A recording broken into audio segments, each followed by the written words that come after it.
আসসালামু আলাইকুম।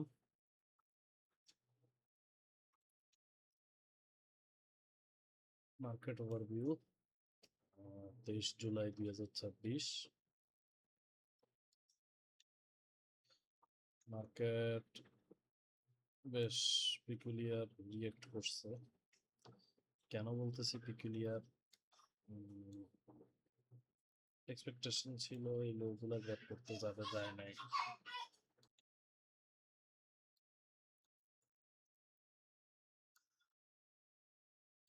এটা যদি ব্রেক করে ড্রপ দেয় তাহলে খুব ফাস্ট একটা মুভ দিয়ে এই যে লেভেলগুলো, এগুলো সব হচ্ছে লিকুইডিটি, এগুলো থেকে রিয়্যাক্ট যদি না করে তাহলে কেটে কেটে নামতে থাকবে একদম যত নিচে যাওয়া যায়। এবং লিকুইডিটির পুলটা নিচের দিকেই বেশি। তো সেল খুঁজলে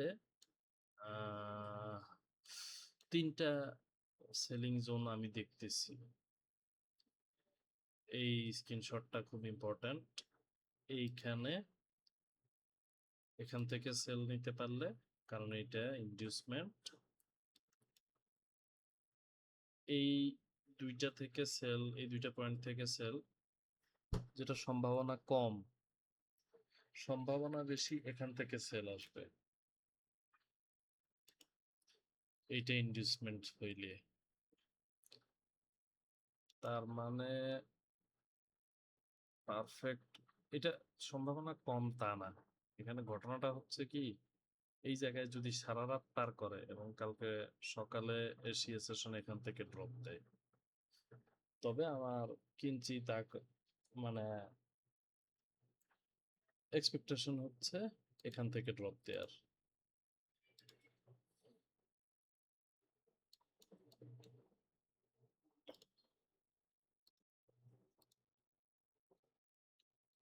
এটা একটা পারফেক্ট ইনডিউসমেন্ট সহ সেল জোন।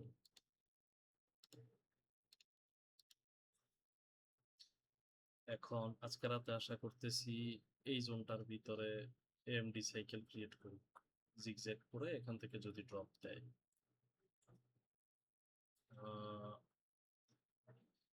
নর্মালি আমি যদি কোনো বাই সেল নেই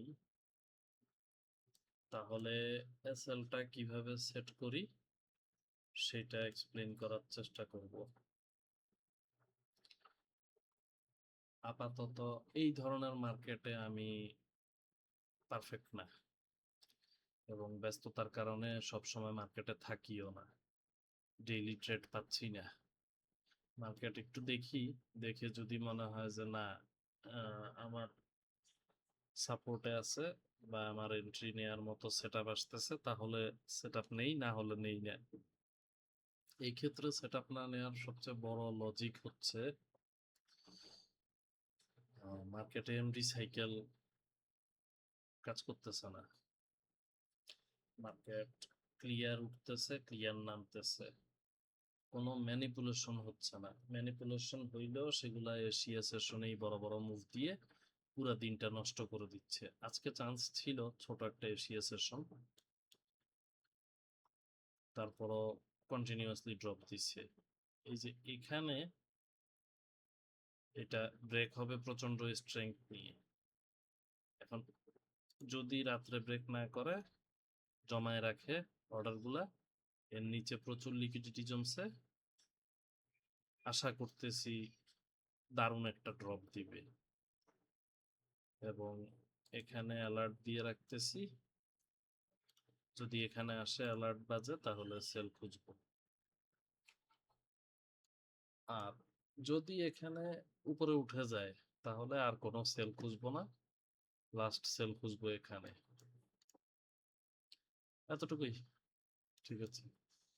এর ভিতরে হাই প্রবাবিলিটি লিকুইডিটি হচ্ছে এটা, এটাকে খাবে। তারপরে হাই প্রবাবিলিটি লিকুইডিটি হচ্ছে এটা। এটা কেন?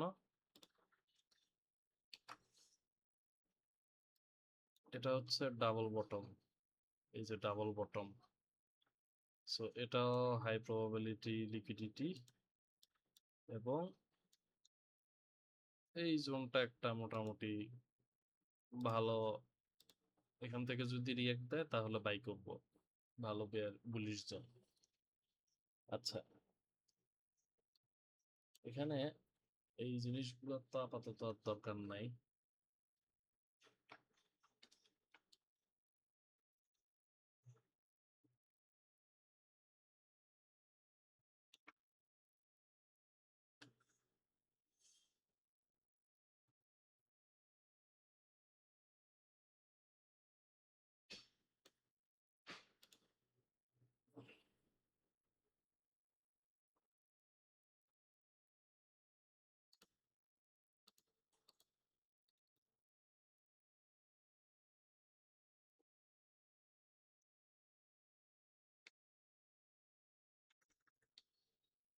ডাবল টপ,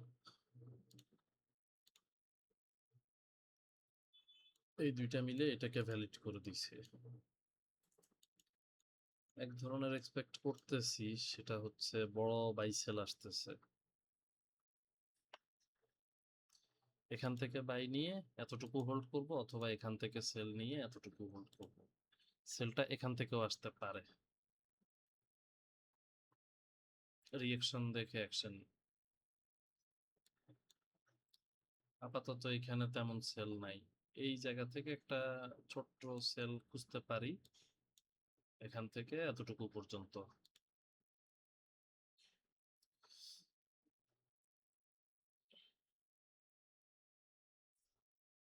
আচ্ছা, অনেকে ওই যে কি কি আলফাল জিনিস ট্রেড করে, তাদের জন্য বলতেছি, এখানে কোনো ট্রেড নাই।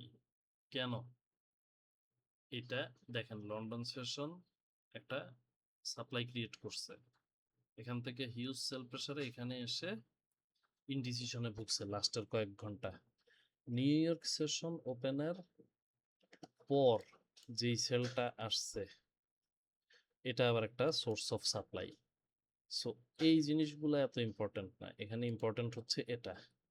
এগুলোতে তেমন বায়ার সেলার নাই, কারণ অলরেডি বড় মুভ দিয়ে ফেলছে। আপনি মানে এইগুলার তুলনায়, এই জোনগুলার তুলনায় বরঞ্চ এইটা অনেক বেশি ইম্পর্টেন্ট। কারণ কি, এটা source of supply plus liquidity break করছে, এখান থেকে দুইটা লিকুইডিটি গ্র্যাব করছে, দ্যাটস ওয়াই এইটা অনেক বেশি ভ্যালিড।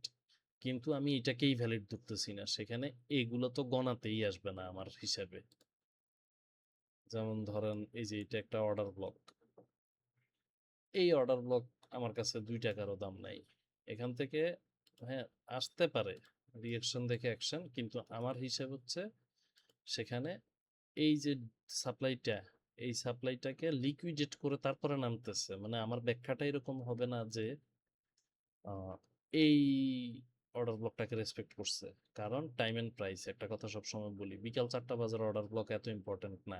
এই সময়ে মার্কেটে লন্ডন সেশনরা লাঞ্চ করতে গেছে, মানে টাইমের ব্যাখ্যাটা হচ্ছে এমন যে ওই টাইমে ট্রেডাররা কি করতেছে তার উপর ডিপেন্ড করে ওই মুহূর্তের ক্যান্ডেল বা প্রাইস অ্যাকশনকে গুরুত্ব দিতে হবে।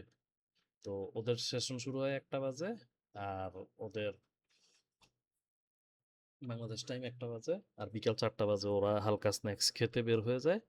এই সময়টাতে তেমন ভলিউম থাকে না, যার কারণে এই সময় ড্রাই আপ ভলিউম দেখা যায়, মানে ভলিউম ড্রাই হয়ে যায়, প্লাস মার্কেটে তেমন মুভমেন্ট থাকে না, এবং তারা প্রিপারেশন নেয় নিউ ইয়র্ক সেশনের।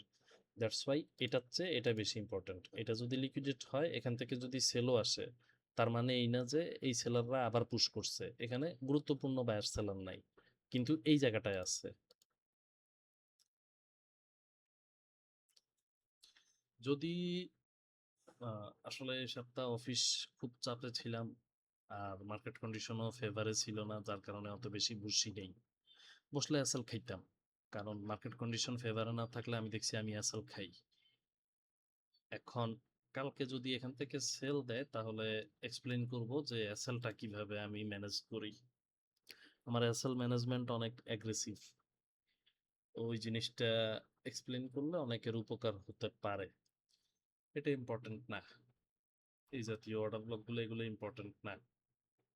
এখান থেকে রিঅ্যাকশন দেখাবে, বাট এগুলো আমার কাছে গুরুত্বপূর্ণ না। মেইনলি গুরুত্বপূর্ণ এইগুলা, এই লেভেলগুলা অনেক বেশি ইম্পর্টেন্ট। ঠিক আছে, আজকে এতটুকুই।